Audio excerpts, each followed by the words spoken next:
What's going on YouTube? I am the Charmort and welcome to this video today where I'm going to be announcing a brand new series on the channel in the wake of our loss of our Platinum Randomizer Nuzlocke. That was a very horrible occasion for us, losing our first LP on the channel. However, do not fear, there is going to be a brand new Pokemon LP up, and I am really hyped to explain this to you guys. It's going to be a Pokemon Storm Silver Chesslocke, and you guys may not be very familiar with that Pokemon Nuzlocke type. You're obviously, hopefully, familiar with Storm Silver as a ROM hack of Pokemon Soul Silver, made by Drayano, who's a very talented ROM hacker. But a Chesslocke you might not be as I can't think of words right now. A Chesslocke you might not know as well as your normal basic Nuzlockes, and that's because I tried to look on the internet for something a little bit more out there. I did not invent this, guys. Just please, I want to note right at the start, I did not invent this lock type. I will link the creator in the description below.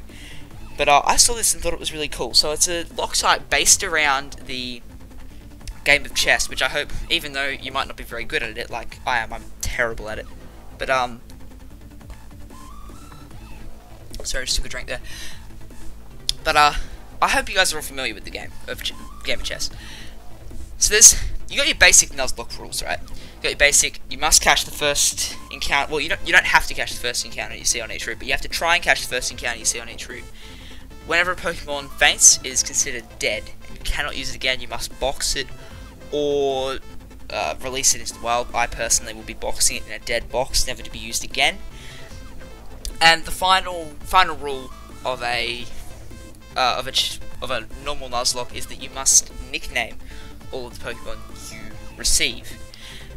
These rules don't get altered in a Chesslocke. That's the first thing you guys need to know. These rules don't get altered, they don't get changed. However, there are additions to these rules, and it is quite a complex lock type. I will always have the rules up with me while I'm playing, so that I know I don't counter the rules by the way I think it should be played. And I did modify a couple of the rules a little bit just to make it a little bit different. But this will be a hard lock anyway, because Drayano hacks are very much renowned for being hard ROM hacks. So it's going to be very interesting. So the rules of a Chesslocke include the normal Nuzlocke rules. Now, throughout the entire run, all of your encounters become pieces in a game of chess. You get 1 king, 1 queen, 2 bishops, 2 knights, 2 rooks, and 8 pawns. And normally that would be all you could get in the entire run. I've modified that rule so that you can only have that number at a time. So once you get to those 16 pieces, you can't catch anything more, but if one of them faints, then you can try and replace it. So you can have no more than 16 pieces caught at one time. Once you've filled your allocated amount of pieces, you can only replace them after they're dead. You're also only allowed to have 1 of each piece on your team at each time, which means you can't have, say, 2 bishops on your team at one time. One of them must be boxed and one of them can be on your team. And each Pokemon must be given a role before it is assigned to be on your team. It doesn't have to be assigned on the instant that you catch it, but as soon as you put it onto your team, you have to label that Pokemon as that piece, and it cannot change from there, except as specified in the next couple of rules below. So you guys might be wondering, what's the difference between all the different pieces? Why name them different pieces if it's not going to have an effect? And it really does.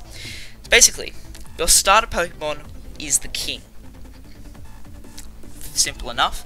There are no alterations to what the king has to do, but if your king dies, the game is over. Just like in a game of chess, if your king is captured, the game is over. Similarly in this, if your king dies, it's game over. The next piece is the queen. Only a female Pokemon can be the queen. Besides that, there are no specifications upon the queen.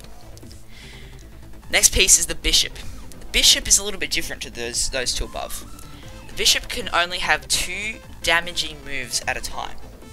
Basically, the bishop can only have 2 attacking, like, physical / special moves. It can have moves like Will-O-Wisp, or things that don't do direct damage, just nothing else that does direct damage. So that's a little bit of a hindrance, a little bit of an alteration, but it's something we'll work around.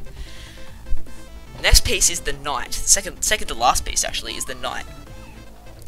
The Knight may not use moves which have a base power that is greater than 60. So if you guys have ever seen a power lock, it's similar to that. Any move that has a higher base power than 60 cannot be used by a Knight. And that is before stab, so we're not going to go into all the crazy equations, stuff like that.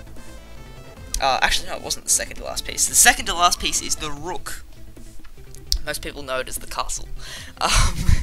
And the Rook cannot use damaging moves with secondary effects. Now, an example of that is Thunderbolt, where Thunderbolt does direct damage, but it also has a chance to paralyze the target. The Rook cannot use any moves like that. It can use moves like, as I mentioned before, Will-O-Wisp. It can do that because that's the only effect of that move, but it can only use direct damaging moves with no secondary effects. If any, also, while I'm going to add that to any of these Pokemon, obviously we're not always going to be able to delete moves. Whenever we can, we'll delete moves, but some moves we'll just have to treat like they're sort of not there, if that makes sense. The final piece in the game of chess is the pawn. The pawn may not evolve ever. When we catch it, so basically what that means is when we catch it, it has to be in its lowest evolved form, like its basic form, and we cannot evolve it from there. If you catch a Pokemon that's already evolved, like in the wild, it cannot be counted as a pawn. A pawn can, however, evolve and become a new piece if it wins any gym battle, rival battle, or like general boss, like a team member or something similar, like a Team Rocket commander, and there is a free space. A pawn can become a knight, bishop, rook, or queen. The last of which only applies, obviously, if the pawn in question is a female. So those are the basic rules of the Chesslock. This game will be randomized to a degree. All of the wild encounters that we receive will be randomized. Storm Silver is a very hard game to randomize because of how Drayano made it, but we're keeping it as the trainer Pokemon are not randomized. And the reason for that being, Drayano actually physically went in and altered a lot of the teams in the game to make them harder to challenge. Gave them items like, I know in the first gym, the Swablu, because the gym leader has a Swablu, because he changed the team up a little bit, but the gym leader has a Swablu, and it knows Solar Beam, and it has a white herb, so that it can just charge and use in one turn. So it's things like that Drayano put a little bit of detail into, and I'm going to pay my respect to that by not randomizing the end. Starters will also not be randomized. That's simply because I couldn't figure out how to randomize the starters, but that's just how it's going to be.